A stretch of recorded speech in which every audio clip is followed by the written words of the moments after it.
Hello and welcome back to another Fantasy Premier League video, the D Unit's Journey. I'm Fpl Gw20 and today I'm here with my final team selection for Game Week 20 and my final plugs as well. Now, look, I am feeling still quite sick. As you can see, I'm in like this Christmas jumper. My throat is definitely going. It is killing me. So I'm going to try and pump this out. I do apologize if it sounds like my voice is dying. There's not much I can do about it. I'm either getting this out or it's not coming out. So bear with me. Please make sure you smash a like, help me support the channel, and obviously smash the subscribe as well if you are brand new and you haven't obviously pressed the button before.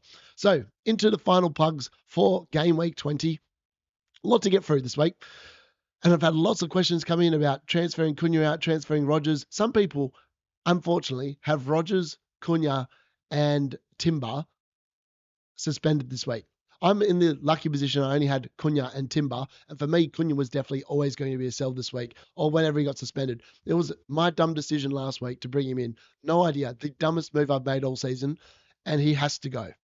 There is no other ifs or buts. He just has to go. He just can't. I don't think he can keep him. With the run of fixtures coming up, it's way too tricky. Unless you think he's going to be in such good form, he's just going to keep scoring and returning against all the really good teams. He's just got to go.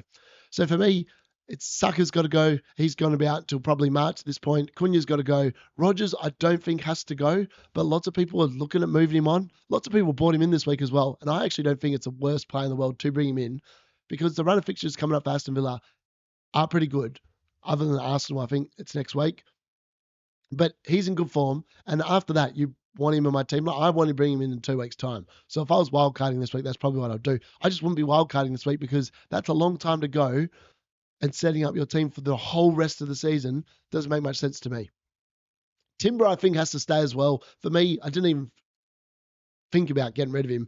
It was just an easy benching decision for me, so I'm quite happy about that. But for some people, you may have to move him on. So they might be on your New Year's shopping list. So midfielder replacements for Saka, Rodgers, Bruno, whatever you want. I have them ranked like this week. So number 1 is Sa at 5.9. He's up to 5.9. Number 2 is actually Murphy. Newcastle's run of fixtures are amazing. And he just looks really good. He looks nailed on. I love him. Number 3 is actually Rodgers. Even though he's suspended, I still think overall his fixtures and the price he's at just put him in front of the others. I've then got Alanga at number 4. Nottingham Forest are playing some great football. Alanga's been in great form the last 3 or 4 weeks. I think he's better than Enzo and Amad. Now, I'd probably have Amad in front of Enzo only because of the fact that Man United have a nice run of fixtures after Liverpool. And I think that Enzo's just gone off. They've both gone a little bit off the boil. In fairness, I wouldn't be transferring them. I've got Amad in my team. I did look at trading him. He's dropped in price overnight. I did think about moving him to Rodgers because I want Rodgers in my team. But in reality, I want him for Southampton next week. So why sell him? Like, if he scores against Southampton, Amad's price is going to go back up. So for me, I was like, I'll roll with it and back him in to beat Southampton next week. The more expensive options, it's now Anthony Gordon. He is head and shoulders above everyone else at that price point. Even though he's not on penalties, he just looks absolutely amazing. I love him as a punt. Bruno Fernandes actually comes back into this equation. Yes, you won't want him for this week, but I'm playing him this week anyway, and we'll get to that in my team selection a little bit. But he's on penalties, plays every week. He's not a rotation risk. Man United will score goals against the teams that have got coming up. They have to, or else they're going to get relegated. So if they're scoring, Bruno's going to be involved. He's in for me. Foden comes in at number 3. He's still a lot more expensive. I still like the Man City fixture run for the next 3 weeks. Obviously, West Ham at home this week. If he doesn't perform this week, he is out of my team. I'll put it at that straight up. And he has to perform more than 6 points. I know he got 6 points last week, 1 assist. I need a decent-sized whole return to keep him for Brentford and then whoever the hell they play after that, Ipswich. So it's Brentford and Ipswich after West Ham. I really would like to keep him for all 5, but if he doesn't perform this week, he's likely to come who is number 4 on this list, and that's Eze. And that's only because of the fact I want to make a few alterations to my defense. Gibbs White comes in at number 5 as well. If you are after something a little bit different, he is in great form for Nottingham Forest, and they love him. So if you don't, obviously this is all based on the fact you've already got Salah and Palmer. If you don't have one of them, you need to get them in ASAP. They are killing your rank. You're never going to get anywhere near the top if you haven't got them at this point in time. In terms of Cunha replacements, it's still got to be Isaac. He is the number one forward in the game. You have to have him. If you don't have him, he is the priority. Scrap everything else. Even if you have to take a -4, you have to get him in. He's in such hot form. 60 odd points in the last 6 weeks. It's just ridiculous. Chris, the Woody Woodpecker, was the move for me. He comes in at number 2. I just really like him. He's been so consistent all season. He's great for bonus when he scores. There's not much not to like there, and he plays every single week, and that's what you want. Nicholas Jackson comes in at number 3. There's no way Maresca's going to be rotating anymore. Look, I did think about Ollie Watkins at number 4, but I'm not convinced his minutes are going to be fantastic once Duran's back and available. So for me, he doesn't make the list. He comes in at number 5. Solanke comes in at number 4, only because of the fact he plays every week. I'm not exactly thrilled about him. I wouldn't be going for him myself. But yeah, the 3 forwards I have are 1, 2, and 3. So there you go. Is it worth bringing back semi-premium midfielders such as Diaz and Buemo and Jota and Bruno when he's fit and just buying cheaper defenders? I think it is. I'm still not convinced on the whole spend up big in defence. I still haven't spent up bigger than Jury and Timber in my defence, but I am looking at bringing Trent in, and that comes into the preparing for the use of the chips. So double game week 24-25. It's likely to be 25 now, which means that Liverpool will play Everton and Wolves. I really want Trent for that. And I've already got Alisson, and I've already got Salah. I'm not convinced on any of their attackers. I feel like all their other attackers could get rotated. They start one of the games and be benched on the next.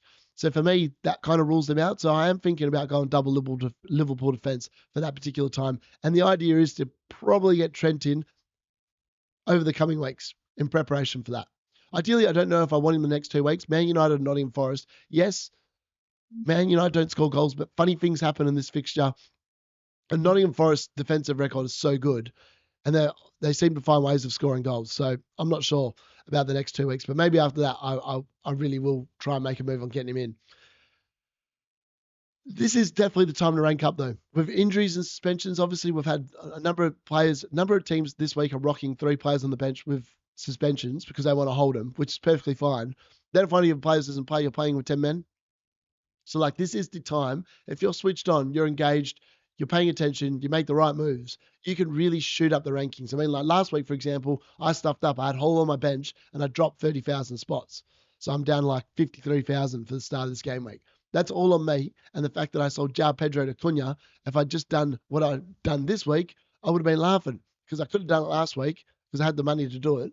João Pedro to Wood, I'd be sitting probably in the top 20. So it's amazing. Swings and roundabouts, FPL, swings and roundabouts. Don't get too down if you have a bad week.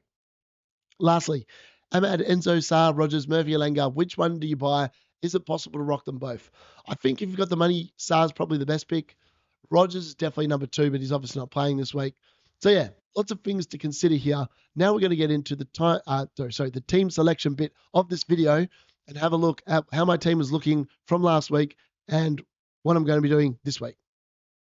All right, so last week I got a grand total of 62 points, which was 4 points below the average. I think that's only the second time all season I've scored below the average. I mean, in reality, I should have scored 74 because originally I was going to play Hall instead of Colwill. And regardless of what transfer I'd done, that would have put me on 74 points. Would have been a lot nicer score. Would have been above the average.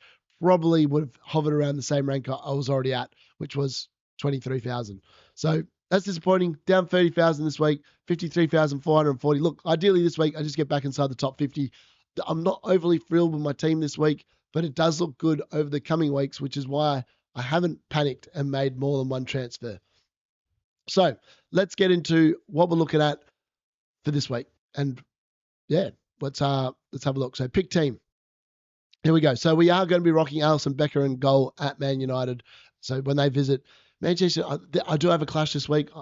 I can give you a hot tip. I am playing Bruno Fernandes as well. I mean, the benching headache got much easier for me because originally I was going to be playing Timber instead of Hall. I know, I can't believe I was thinking of keeping Hall on the bench again. But I feel like Tottenham will score because they do score. It's just they concede lots of goals. So I'm hoping that Hall gets an attacking return here because I do feel like Newcastle will concede. Kirkes at home to Everton. I've got high hopes for him keeping a clean sheet. I've got very high hopes for Robinson keeping a clean sheet at home to Ipswich. And then it was going to be backing in the Arsenal defence to get that clean sheet against Brighton. The fact that Timber's out, he drops to the bench. Hall comes in because Colwill cannot be trusted to keep a clean sheet against Crystal Palace. And after last week, there's no way I'm going to be picking Colwill over Hall again. So Hall definitely starts. I like the fixture there. I do think Tottenham will concede goals, especially from crosses, which means Hall is a higher likelihood of getting some attacking returns, I believe. So pretty happy in general with the defence. We go into the midfield and it gets a little bit more tricky here. So Cole Palmer obviously has the away fixture at Crystal Palace. He hasn't been fantastic recently, with only one return in the last 4 weeks against what I would classify as quite an easy fixture run. So he's played Ipswich, Fulham, Everton, Brentford, only returned once, and that was against Fulham at home for 10 points since that massive Tottenham haul. It hasn't been a fantastic period, but like he's owned by everyone, so at this point it doesn't really matter. Now, Bruno Fernandes, I have kept. I am one of 8.6% of the comp that has kept him in their team. Look, I'm not expecting. It was either him or Amad play or Colwill plays in defence. I don't think Colwill's likely to get more than 2 points. Amad's probably not likely to get more than 2 points. Bruno Fernandes could get sent off because Michael Oliver doesn't like him. But if we do somehow get a penalty or something and he's on corners and he's on free kicks, and he scored that worldie last season at Old Trafford against Liverpool as well, that's what I'm backing in here. But I'm expecting 2 points. I'm not overly thrilled about this pick, but I am holding him because I obviously traded out Cunha, and I feel like that was a far better move than getting rid of Bruno. I've got the wild thing here. This one here, it's the third week having Phil Foden. I've got 2-6. He's at a combined XG of 1.24 over this, 1.26 over this time period. He really has to deliver for me here. I'm backing him in to deliver. West Ham at home. He only played 60-odd minutes. He should be nice and fresh. Kevin De Bruyne played the full 90, so I'm unsure whether he'll be able to back that up with another 90. But he's just got a fire for me. And I'm hoping West Ham at home, they've got.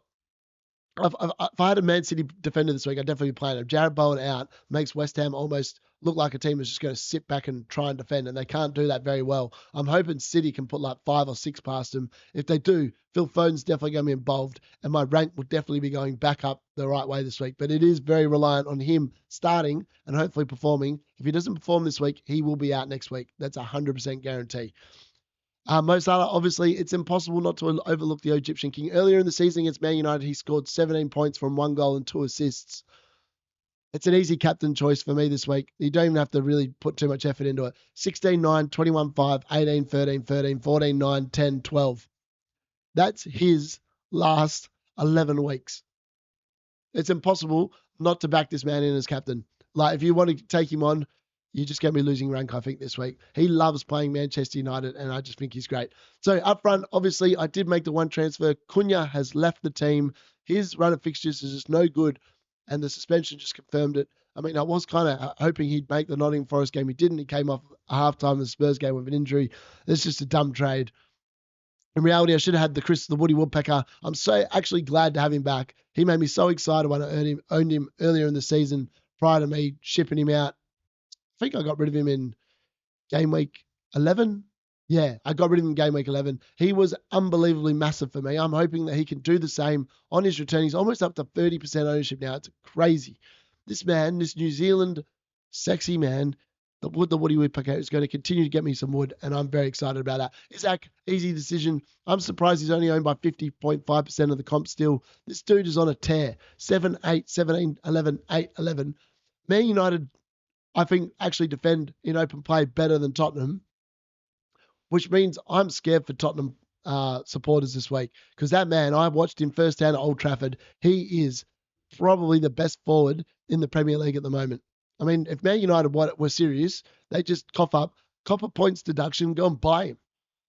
Pay 100 mil. Get the Qataris involved. Nicholas Jackson, he'll be back in the starting lineup. And look, his underlying data is still really good. So hopefully he can get back on the right side of form because it's been a pretty disappointing last 6 weeks from Jackson. 0, 2, 9, 2, 2, 1. He's got to start pulling the finger out and get on with it.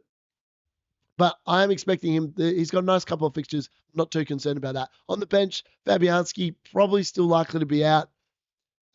He's expected back the 14th of January. So easy bench. He was playing Man City anyway. Amad, he's first man on the bench.